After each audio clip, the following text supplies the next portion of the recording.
మనం ఈరోజు మామిడికాయ ముక్కలు పచ్చడి పట్టుకుందాం. ఒక 2 మామిడికాయలు తీసుకున్నాను నేను.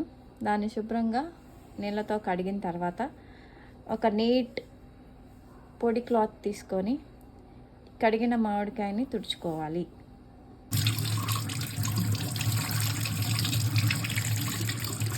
ఇలా యావరేజ్గా చిన్న చిన్న ముక్కలు కట్ చేసుకోవాలి. చిన్నగా కట్ చేసుకున్న ఈ ముక్కల్ని మనం ఇప్పుడు కొలుచుకోవాలి.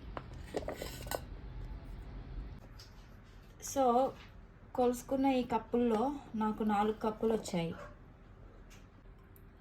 కొలుచుకున్న తర్వాత నాకు 4 కప్పుల ముక్కలు అయితే వచ్చాయి. దీనికి నేను కొంచెంగా ఆయిల్ తీసుకొని ఆయిల్ని వీటిలన్నిటికి ఇలా పోసి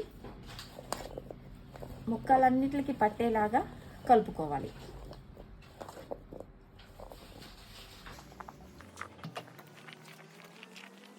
నేను కొలత తీసుకోవడానికి కారణం ఏంటి అంటే 4 కప్పుల మామిడికాయ ముక్కలకి 1 కప్పు కారం వేసుకుంటున్నా.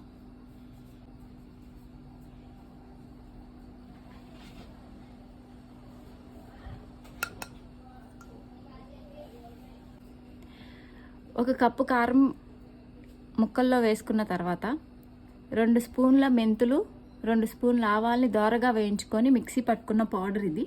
దీన్ని కూడా మనం దీనిలో వేసుకొని బాగా కలుపుకోవాలి.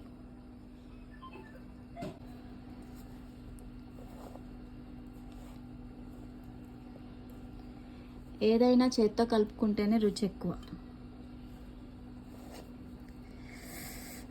ఇప్పుడే తినేయాలనిపిస్తుంది. స్మెల్కే తినేయాలనిపిస్తుంది.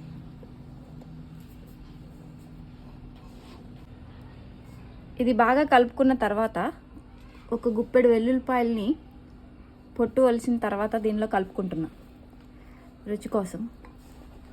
నిజం చెప్పాలంటే మామిడికాయ బద్దల కన్నా వెల్లుల్లిపాయలే చాలా టేస్ట్ ఎక్కువ.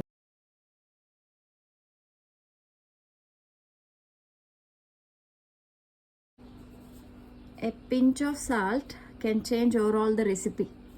నేను సాల్ట్ని ఎలా మర్చిపోయానబ్బా. సరే, తగినంత సాల్ట్ని వేసుకోండి. ఎక్కువ వేసుకోకండి, కొంచెం తక్కువ వేసుకున్న తర్వాత యాడ్ చేసుకోవచ్చు.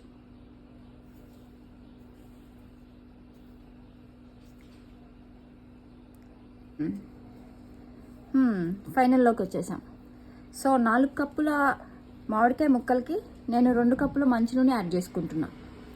ఏ మంచినూనె అయినా పర్లేదు, మీకు అందుబాటులో ఉన్న ఏ మంచినూనె అయినా మీరు వాడుకోవచ్చు.